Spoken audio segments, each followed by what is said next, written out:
más trending topics sobre Murillo Karam, sobre Peña Nieto, sobre la operación de Estado para esconder, tergiversar, mentir sobre lo ocurrido a los 43 normalistas de Ayotzinapa después del tercer informe del grupo interdisciplinario de expertos independientes. No claudiquemos, dice Jaime Hernández, y suscribo. Y por eso, no claudiquemos, querido Daniel Marmolejo. Te agradezco mucho siempre tu paciencia, tu empuje, tus ganas, tu compromiso con la verdad, tu generosidad. El maestro Daniel Marmolejo ya está aquí para hablar sin censura en momentos en que anda la perra brava, mi querido Daniel. Te mando un abrazo, ¿cómo estás? Querido Vicente, qué gusto saludarte. La perra brava no descansa, la maldad no descansa, el latrocinio no descansa, la felonía no descansa, Vicente, y tenemos que hacerle frente. Por eso creo que yo ya llevo como 36 horas sin dormir entre varias acciones y movimientos. Me di un baño hace unos minutos para estar más fresco contigo, pero es eso justamente, los demonios no descansan y tenemos que combatir en la medida de lo posible, querido Vicente. Gusto en saludarte como siempre, hermano. Gracias, hermano Daniel Marmolejo, estaba leyendo un tuit tuyo que dice: los videos presentados por el grupo interdisciplinario de expertos independientes obligan a la captura inmediata de Murillo Karam. Adelante, Fiscalía General de la República. Pero pues, ¿con qué autoridad? Con un fiscal tocado, lastimado, madreado, mi querido Daniel Marmolejo. Empecemos de ahí y te escucho con tu análisis. Y quizás menos rico de lo que él quería, ¿no? Que también ese es otro aspecto fundamental. Sí, le dio una arrastrada a la Suprema Corte de Justicia mediante la fabricación del delito a la hija de su cuñada. Y esta situación pues demuestra claramente que no tenía elementos para, pues obviamente, pretender alcanzar la fortuna con su hermano testaferro, y en las acciones que él hizo demuestran también la falta de probidad en la fiscalía. En el caso específico, no quiero decir que en todos los casos, Vicente, porque muchos casos vienen apalancados por la Unidad de Inteligencia Financiera, pero en este caso en particular no lo logró. Y también esto es importante señalar. Yo siento, ahora que lo menciono, que la Unidad de Inteligencia Financiera está dormida. Vicente, antes teníamos otro ritmo, otra forma de comunicar y una persecución a los delitos de criminales de cuello blanco, y hoy no hay nada, no vemos nada, no se mueve nada, está dormida la UIF. Y para la Fiscalía, pues muy bien, porque tampoco hace gran papel, no está haciendo las grandes investigaciones, y en el caso particular de todo lo que estamos hablando, de este crimen de lesa humanidad contra los jóvenes estudiantes a quienes les arrebataron la vida, y fue el Estado el que les arrebató la vida, pues consignaría necesariamente el que las autoridades encargadas llamaran a cuentas a Jesús Murillo Karam, para empezar, y desde luego también al exsecretario de la Marina, además de los marinos, porque los integrantes de las Fuerzas Armadas no se mandan solos, Vicente. Ellos dependen de la autoridad superior. Y en ese sentido también queda claro que la magnitud de la tragedia envuelve también el aparato federal del Estado, y en esa lógica sería muy conveniente llamar a declarar al exsecretario de Gobernación, Miguel Ángel Osorio Chong, y no nada más a él, también a quien era el delegado de Segov en Guerrero, porque el delegado de la Secretaría de Gobernación tenía el pulso de los acontecimientos y se lo informaba al secretario de Gobernación, quien a su vez estaría obligado a informarle al presidente de la República. Entonces, el delegado de Segov en Guerrero, Juan Salgado Brito, debía informar en ese momento el pulso de la situación, máxime en donde sucedió en Iguala, concretamente al secretario de Gobernación. Ese es como pudiéramos nosotros entender la cadena. Además, señalar, querido Vicente, que el C4, que es el Centro de Comando, Control, Comunicación y Cómputo, que está diseñado para coordinar las acciones de seguridad y seguimiento en caso de ocurrir algún incidente, estaba siendo controlado por el ejército. Es decir, que el ejército tenía un control de todas las operaciones territoriales a través de elementos tecnológicos.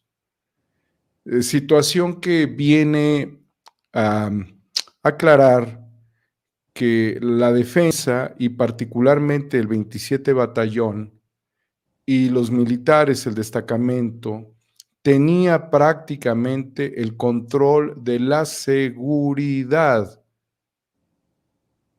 y junto con ello la intermediación en las comunicaciones telefónicas, con lo cual el ejército tenía todas las llamadas interceptadas que sucedían en ese momento, junto con el elemento fundamental que es la geolocalización. Entonces, esto en su conjunto define que la estructura gubernamental sabía desde el lugar hasta las oficinas de la Secretaría de Gobernación en Bucareli. De Bucareli la información llegaba a Los Pinos o a Palacio Nacional, preferentemente a Los Pinos, donde estaba Peña Nieto, ¿sí? A través de toda la información de Segov, que recordemos que la Secretaría de Gobernación es la encargada de la política interna, y este es un tema de política y de seguridad. Otro aspecto también que se señala es la infiltración con topos, pues no sé cómo llamarlos de otra manera, o con integrantes de las Fuerzas Armadas, quienes estarían realizando acciones de inteligencia directamente con los estudiantes. O sea, dos pseudo compañeros eran informantes de la Sedena, con lo cual venían prácticamente con una comunicación previa de varios días antes al 26 de septiembre del 2014. Y desde 10 años atrás, por supuesto. Pero en el caso particular, sabían cuáles eran las decisiones que se habían tomado en una asamblea para que los jóvenes viajaran a Iguala desde la normal y de allí pudiesen viajar a la Ciudad de México en autobuses para acompañar la marcha conmemorativa del 2 de octubre en Tlatelolco. Significa que el logro, como se define el poder bruto del ejército desde el 68, no había cambiado en su forma hacia el año 2014, que tampoco Gobernación había cambiado, porque ahora Gobernación se modificó en la Cuarta Transformación, perdió hasta capacidades operativas, perdió hasta subsecretarías, no, seguía funcionando como funcionaba en los tiempos del PRI, de la represión de Gustavo Díaz Ordaz, y que además se concatenan los eventos simbólicos de lo que significó la masacre estudiantil de Tlatelolco, motivo de participación de los estudiantes de Ayotzinapa en un acto cívico conmemorativo al cual yo asistí. Yo estuve presente en la marcha yo partí del Monumento a la Revolución al Zócalo, hay quien partió de la Plaza de las Tres Culturas al Zócalo, pero yo estuve físicamente en el lugar donde se emitieron los discursos en el Zócalo, junto con el comité de huelga del 68 y con toda la gente que se indignaba, y allí fue donde empezó a surgir la gran angustia por los muchachos que no habían llegado, pero en ese momento no se sabía nada, querido Vicente. la configuración de la información presentada por el GIEI, el grupo interdisciplinario que ha funcionado en México en 3 distintas ocasiones para promover las investigaciones al más alto nivel, con el mayor pudor, cuidado, decencia, humanismo, junto con el equipo de expertos forenses argentinos, vivieron todos los bloqueos de Peña Nieto. Y junto con ello, lo que se señalaba hace un rato, Vicente, y has venido reflexionando, el papel de los medios. El papel de los medios que promovieron la idea de ya, supérenlo. La voz de Yuridia Sierra, la voz que tú has señalado de Carlos Marín, la voz de esta conductora que salía antes con Pedro Ferriz, se me olvida el nombre, Fernanda Familiar, Ciro. Ciro, desde luego Ciro Gómez Leiva, todos ellos son los voceros del demonio. Cómplices. Son cómplices y son voceros del demonio. Tenemos que estigmatizar que sus voces estaban conducidas bajo la dirección del demonio. Lo que sucedió en Iguala fue la conjunción de toda la maldad, de todo el poder destructivo, de arrancarle la vida y llevar un fenómeno trágico por un escenario intrincado en donde las pruebas se fueron borrando sistemáticamente, donde las cadenas de información se fueron bloqueando, ¿sí? Rompiendo, donde las autoridades demuestran que en el gobierno de Peña Nieto no habían cambiado las cosas respecto al gobierno de Calderón y que tanto Peña Nieto como Felipe Calderón son gobernadores del narco. Si no lo hubieran sido, Vicente, no existiría ninguna razón para que no se alcanzara una verdad objetiva, razonable, que condujera directamente a los estudiantes. En cualquiera de las circunstancias que esto hubiese ocurrido, a sus restos o a sus presencias vivas, pero fue un aparato sistemático de la destrucción de la vida, de la identidad, para llevarlos al grado de lo irrecuperable. Allí se rompió la historia, allí se rompió el humanismo, allí la humanidad se fugó en el planeta Tierra, allí se hicieron, por lo que se puede interpretar, la suma de los sacrificios en un enfoque cristiano. Allí ocurrieron las peores tragedias sobre seres humanos. No hay que ir más lejos que a Guerrero para descubrir el verdadero dolor de la humanidad. La humanidad que no ha logrado recuperar porque no ha podido enterrar a los jóvenes, no ha podido llevarle flores a un cementerio, a una cripta, a una urna. La humanidad, el planeta, comenzando por los padres y las madres, no han podido arrodillarse frente a sus hijos en cualquiera de las circunstancias.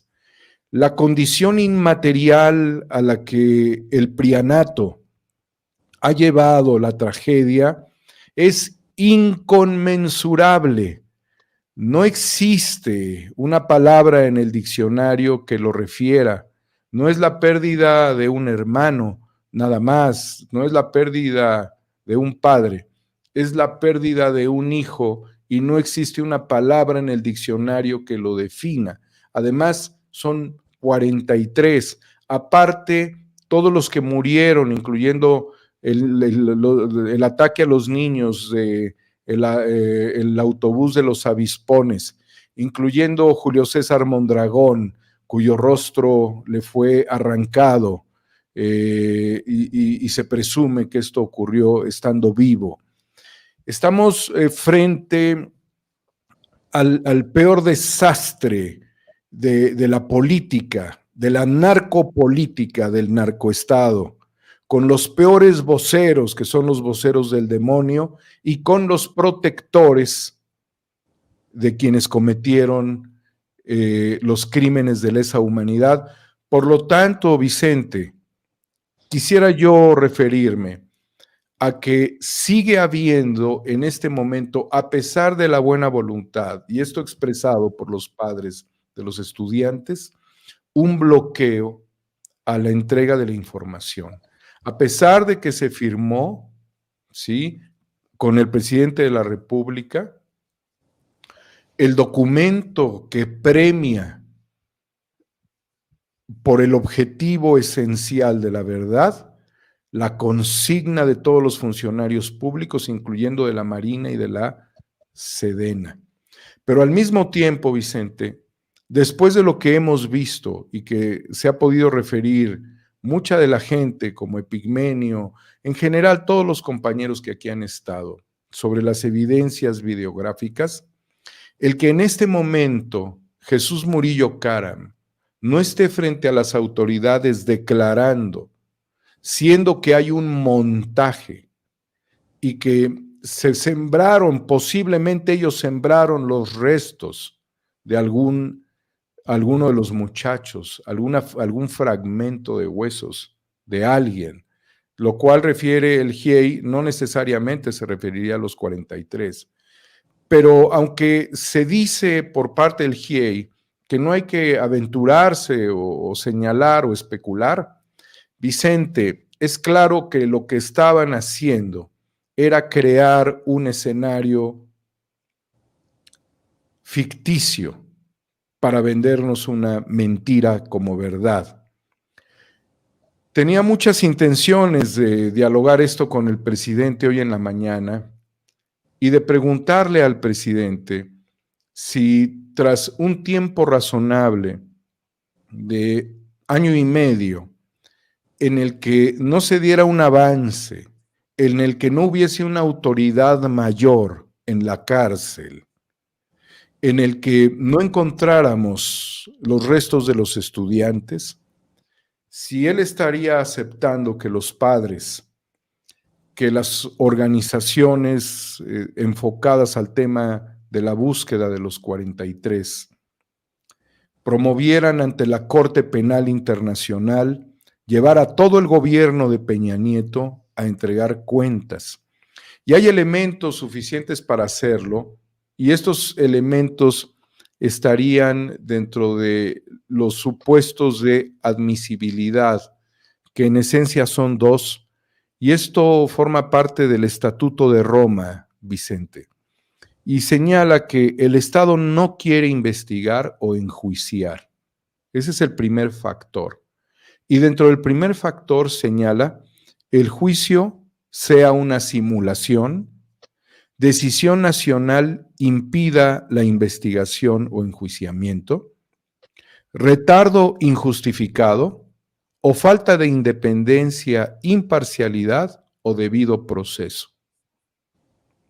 Y si no logramos tener toda la lógica de lo acontecido, es porque estamos prácticamente en un escenario de distorsión de lo ocurrido. El otro aspecto es que el Estado no puede investigar o enjuiciar.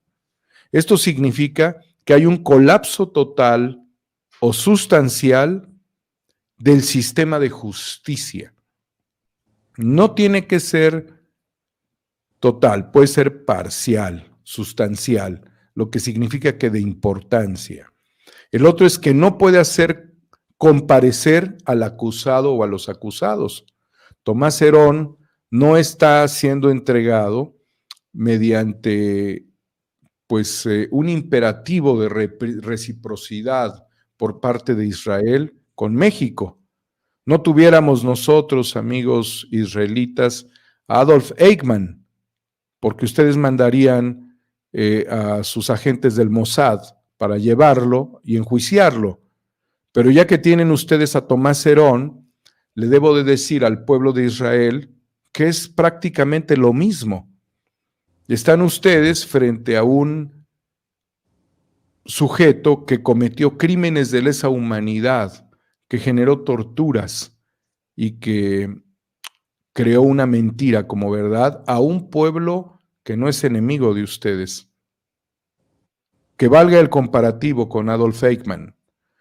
No puede hacerse de las pruebas necesarias, y aquí es parte de lo que está señalando el GIEI, que hay información que no se les entrega, que las transcripciones de las comunicaciones no están terminadas y que nada más se hablan de 2 comunicaciones bidireccionales cuando pudieron existir más y que por cualquier otra razón no pueda continuar con el juicio.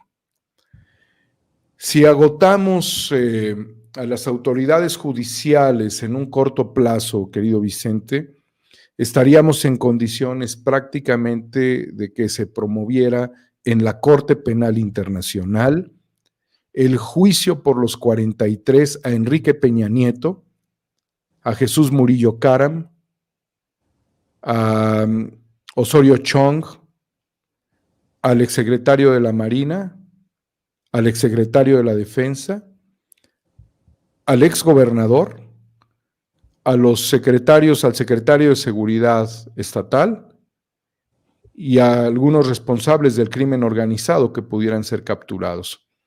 Porque todos ellos formaron una alianza terrible para la desaparición de los normalistas. Yo, si me permites agregar,